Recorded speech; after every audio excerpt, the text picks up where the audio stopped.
There's probably not a single battle I'm looking forward to more this weekend than Grambling's rush offense versus Jackson State's rush defense. Oh, yeah, it's locked on HBCU. Play my music.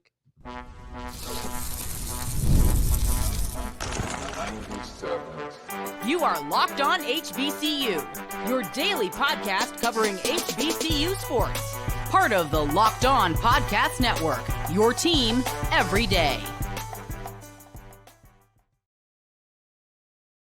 What's going on, family? Welcome back to another episode of the Locked On HBCU podcast, your number one daily one-stop shop for everything HBCU athletics, Monday through Friday, part of the Locked On Podcast Network, your team every day. And now, of course, I am Darian Gray, a.k.a. the Mouth of the South, Texas Southern alum and former TSU Herald Sports editor and current contributing writer at USA Today's Saints Wire. Thank you for going on this journey with me. Make a Locked On HBCU your first listen of the day every day. And remember, just because the mic cuts off does not mean that the journey is over. It just means it's time to follow me on Twitter at South Exclusives. Starts with an S and ends with an S. Today's episode is brought to you by FanDuel. Now through Sunday, September 22nd, all FanDuel customers can bet $5 and get 3 weeks free of NFL Sunday Ticket from YouTube and YouTube TV. Visit FanDuel.com/locked on to get started. This is all about what we're looking forward to this weekend because we have 3 games that I have my eyes directly set on. We'll wrap it up, right? We'll wrap it up with a look at North Carolina A&T versus North Carolina Central and a little extra spice that's added to this year's rivalry. Then in segment 2, we'll be looking at Texas Southern versus Lamar. This is a personal thing where, hey, this is just what I want to see. Matter of fact, yeah, because it's a personal thing. I'm going to go ahead and switch it over to that in segment 2, Texas Southern versus Lamar. I'm looking for something out of the Tigers, but let's kick it off with Jackson State versus Grambling. It's a battle of Tigers, and in this battle of Tigers, I'm looking in the trenches because Tigers are known for being ferocious. Tigers are known for being physical, and if you ever watch any safari documentary or any of those in the wild documentaries about big cats, you know how Tigers give it up. This is going to be a very fun battle. I'm excited to measure up both of the teams. But what I'm most excited about is the battle in the run game. Yes, I like Irv Mulligan. Y'all know, if you've been around, if you're an everydayer who's been here since last year, you know that I think that Mulligan is extremely talented. And I just gave a little hints of that last week, or I guess earlier this week when we talked about last week's matchup. But that's not what I want to look at today. I don't want to look at one of my favorite running backs in the SWAC. I'd rather look at the Grambling State running backs because I have a question about Jackson State that I don't know. I feel like they have a good run defense, but how good is it?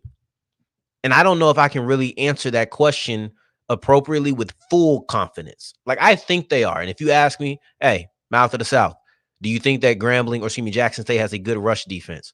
I'd say yes. But the problem is I'm basing that statement almost completely on the back half of the University of Louisiana Monroe game.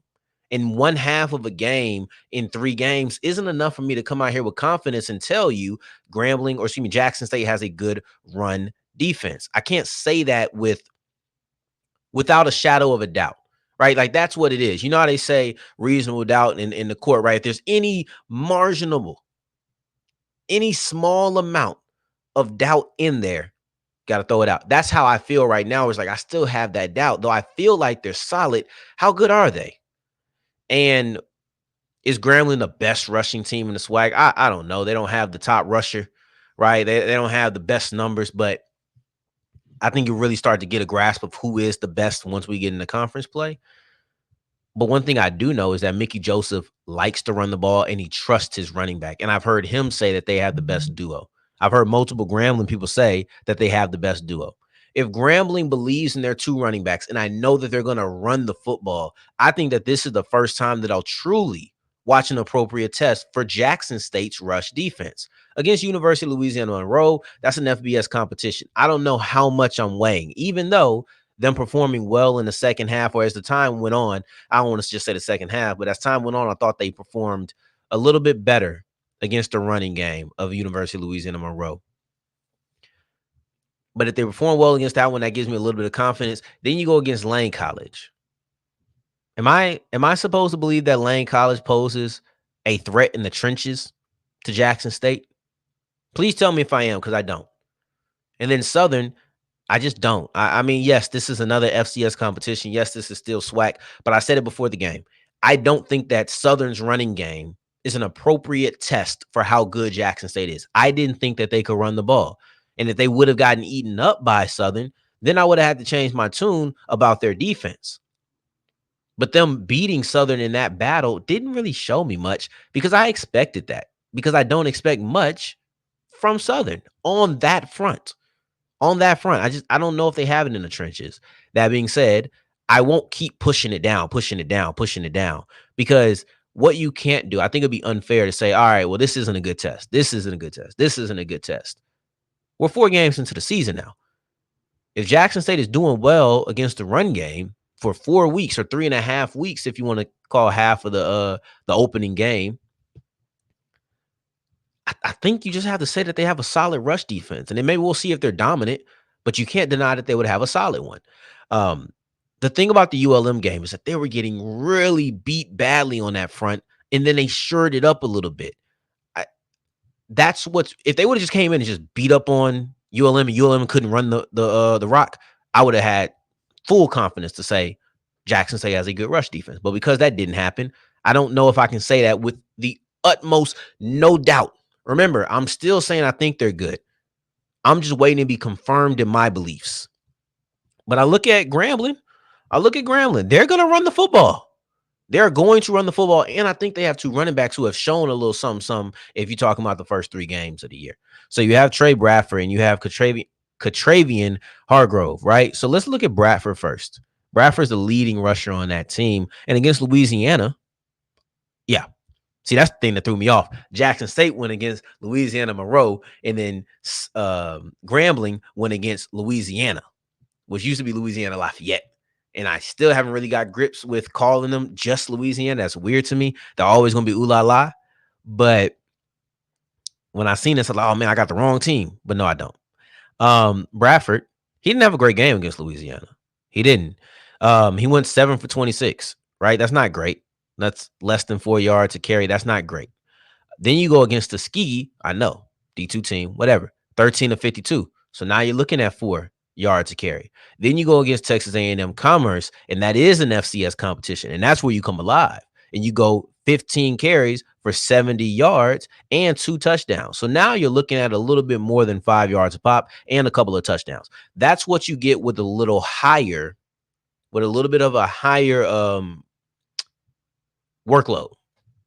And you go against Hargrove, and Hargrove was kind of the opposite of that. He didn't have great games against Texas A&M Commerce. He didn't have a great game against Tuskegee. Against Tuskegee, he went 5 for 12, 5 carries for 12 yards. That's not even 3. You're looking at against Texas A&M Commerce, 11 for 36. That's a little bit over 3, but not quite 4. A good distance from 4. I don't think it's not even 3.5, right? But then you go against Louisiana, and you have 12 for 61 and 1 touchdown. That's 5 yards a pop. Now I'm seeing a running back who, against D1 competition in Hargrove, he had 5 yards a pop and a touchdown. Then I'm looking at a running back in Bradford who over the last 2 games went from 4 yards a carry to then 5 yards a carry, a little bit more, and he had 2 touchdowns against FCS competition. So now, as I'm looking at this Grambling running game, I'm saying I got 2 running backs who I feel like can do something. The thing about Grambling is that they're an FCS team that is going to run the football, and they have running backs who have shown me something good as of recent this year. Southern doesn't have that. I didn't think that Southern was a test for Jackson State. So when Jackson State swallowed them up in the trenches, I applauded them, but I wouldn't say I was impressed, and I still needed this to prove it. If they come in and they have a good game against Grambling, let's talk about their rush defense, all my beliefs will now be confirmed. I already think that Jackson State has a solid rush defense. This game will be the proving moment. But yeah, so I'm very excited as we push forward. I want to keep it in the SWAC, and I want to look at my alma mater, because I was thinking if I should on the fly adjust this to segment 3, but no, I want to keep this as segment 2 because I am really looking for something. And at the end of the day, I want to show love to my Tigers. So let's do that as we continue with Locked On HBCU. Today's episode is brought to you by FanDuel, and FanDuel is the official sports book of the Locked On Podcast Network. Now, here's the thing about FanDuel. If you are a existing customer, if you are a new customer, it doesn't matter. You put down a $5 bet and you'll get 3 weeks free of NFL Sunday Ticket on YouTube and YouTube TV. As a person who uses this every single Sunday, I can tell you it is the best investment that you'll make during the best season of the year. So you make sure that you go ahead and go to fanduel.com/locked on to make every moment more. Here's the thing. You can put money down on football, watch those same games. Watch those same games that you're putting money down on with your NFL Sunday Ticket, 3-week free trial. Make sure you do that by Sunday, September 22nd, right? So you can put money down on NFL week by week, player props, right? You can go to the Baltimore Ravens are looking to bounce back from an 0-2 record. I think that Lamar is going to have a big game because he's going to be asked to do a lot. You can put some more down on Lamar Jackson's total yards. That's just something a little bit small, but that's an example of what I mean. Go to the NBA, the WNBA, the MLB. Everything's available. All you have to do is go to fanduel.com/locked on to make every moment more. Today's episode is also brought to you by Roy, which stands for Return on You. This is the beautiful thing about Roy, is that you're using your money, you're using your influence to try to sway NIL deals, or to be a part of NIL deals to sway a player to stay with that team. But if it doesn't go the way that you want, you can take your money out. It goes right back to you if they don't do what you projected them to do. That's the best part, because it's really no risk when you look at it from that lens. You get to directly support the players, allows you to give back to your favorite college athletes, and you can even be a part of helping certain players say, you know what? I'm not going anywhere. I got additional NIL support from the fan base, from the alumni base. This is a way for you to really be involved in the game. So if you go to if you visit joinroy.com, that's joinroy.com for additional details, or download the Roy app and use the code locked on, you'll automatically be entered for the sweepstakes for $5,000 cash. Get off the sidelines and into the NIL game with Roy. As we continue rolling on today's episode of Locked On HBCU, I appreciate you for making this your first listen of the day every day. For your second listen of the day, make sure you're checking out Locked On Saints. My guy Ross is doing great content on the squad that we all love. We all love it. That's why you're here. I know that the Saint logo gravitated to you. Some of y'all might be beefing about Texas Southern, but y'all here and y'all love the New Orleans Saints. I know it. But with this one that y'all may be beefing about, I have some things I want to see from my alma mater. When I'm looking at Texas Southern, because to me, the Texas Southern season is so interesting. Doesn't it feel like a long time ago that they beat PV?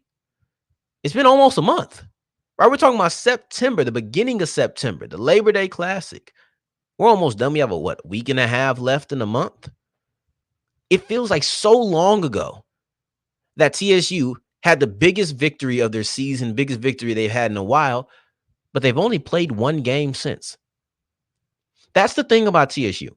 For as high, there we go, as high as that moment was against PV, it feels like they came crashing back down to earth against Rice. But it also feels like we've discarded them because that game against PV was so long ago.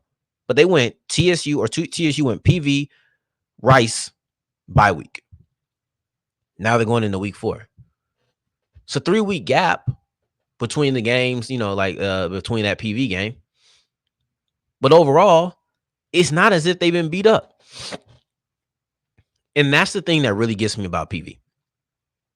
The PV game was a big moment for Texas Southern.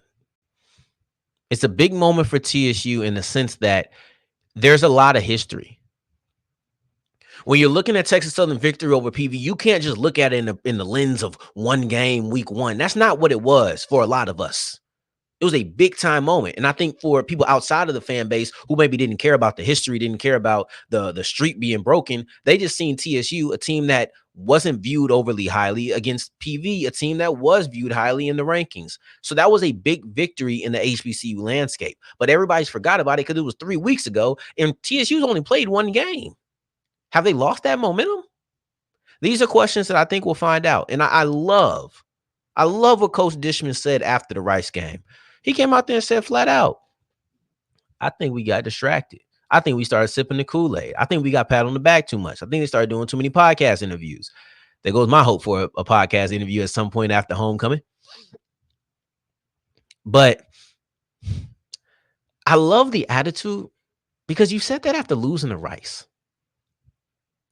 And with all due respect, you're supposed to lose to Rice. Like TSU was supposed to lose that game. Now, did the interviews have something to do with it? I doubt it. Did the mindset have something to do with it? I don't know. Maybe the game doesn't look that way if you're not doing interviews. Maybe the game doesn't look that way if you don't knock off PV. Maybe the game doesn't look that way if your focus is directed on Rice. Maybe those things that he is saying are true. I don't know. I'm not in those rooms. But one thing I will say is that mindset says we're not supposed to lose to Rice, period. You have your own university. You have your own university, and your coach may operate differently. Your coach may say, hey, we got it done. We out of there. Your coach may say, we're trying to go win. I'm not here to say which one is right, which one is wrong, because I understand both of them, to be honest. I understand saying we got out of there healthy, and that's just what it is. Connell Maynard says that a lot, right? And I never judge him for saying that. But this idea that you're not supposed to lose to Rice is a mindset that I can see permeating across the rest of the locker room. It is.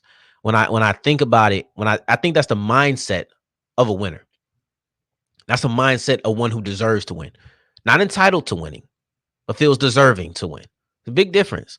Entitled to victory, you probably not putting in the work. You may have felt a tad bit entitled going into that Rice game. But now I want to see something different. I want to see the run game. I want to see the physicality. I want to see the freshman, Danny Green. What's going on? Right? That's the thing about TSU. Is I walk into this game with TSU versus Lamar with all these questions and wanting to see something. And it has the tone of, hey, man, y'all got to get right. But they only lost one game since playing PV. They've only played 2 games this season. But the PV game feels so long ago that the tone around this matchup versus Lamar is different. It doesn't feel like a 1-1 team. It just doesn't to me, right? And they feel like a 1-1 team, but they don't feel like they're walking in as one. They feel like they're walking in with a sense of desperation. And I want to see them put up some fight. I seen Mississippi Valley State put up fight against Lamar, 14-28. Now, I'm not one for doing the whole A beat B and B beat C, so A must beat C. Matchups are too specific. They change by week. You don't know what kind of energy level, what the health was like. There's so many different moving parts that I don't want to do that. But what I will say is I want to see you compete, and I got to give some love to Valley. Like there's no backhanded compliment coming. This is probably the one time that you'll really see me show love, except for when they won their first game last year, and those announcers were absolutely phenomenal. Right? If you get a chance to watch Mississippi Valley State men's basketball first victory over PV, and the announcers from Mississippi Valley State calling it, I loved it. I love that. I love that moment. I love that moment. But anyway, the point is, I want to see you show something. And I think Mississippi Valley State put up a phenomenal fight. I thought they were much closer than I thought they would be, and you have to commend that. Now, TSU goes up against Lamar. It may not look the same. Who knows? The margin of victory may be larger. The points they put up may be more. The points you put up may be less. Like you never know. You never know. But what I do want to see is I want to see an angry team. I want to see a team that says we are who we were week 1. That's what I want to see from Texas Southern against Lamar in week 4. It's been a long time since that victory. I want to get that feeling back. I want to get that feeling back and the taste out of my mouth about that Rice game. Not good to me. But as we push forward, we'll be looking at North Carolina A&T versus North Carolina Central. This one's going to be good. And Coach Trei Oliver, he don't never forget. He keeps his receipts, and he's not shy about telling you about it. We'll look at that as we continue with Locked On HBCU. Today's episode is brought to you by Gametime, and Gametime is the best place for all your last-minute ticket deals. It doesn't matter where you are. Maybe you're in the middle of Oklahoma. You go ahead and go to Gametime, and you check it out. Say, hey, what's going on in my local area today? And you take advantage of that deal. You go ahead and get your last-minute ticket deals. You have the flash deals, the zone deals. I love the zone deal because it says, hey, I want to sit in this area. I want to sit, I'm circling off a camera. I want to sit in this area right here. Find me the best deal in this area. And then boom, they say, bing, that's where you need to sit. And that's the best part about it. Pick my seat for me. Just let me tell you what area I want to be in. So it doesn't matter if it's a football game, doesn't matter if it's a baseball game, a WNBA game, NBA is on the way, comedy shows, musicals, theater, all of those things. You just go ahead and go to Game Time, download the app, create an account, use the code Locked On College. You get $20 off your purchase, and I promise you'll keep going back again. That's using the code Locked On College to get $20 off your first purchase at the app Game Time. As we're wrapping up today's episode of Locked On HBCU, I appreciate you for making this your first listen of the day, every day, making it all the way to segment 3. And I thank you 2 times for that. Thank you. Thank you. Now, this North Carolina A&T versus North Carolina Central game is always going to be entertaining. It's always going to be heated. But I'm excited because there's a little extra layer. And Trei Oliver called out head coach Vincent Brown for some of his activity on Twitter. And the activity happened a year ago. I think he said it was a couple of days after the game, talking about how basically Central couldn't offer what A&T offers. And that was after Central winning that game. I thought what I thought was interesting is that Trei Oliver said, "You're not pulling any of this, any of those PWIs." He named them, but I don't feel like remembering which ones he named. But he said, "You're not pulling at these PWIs." Thought that was interesting. I thought that was interesting. That was a pull of the card.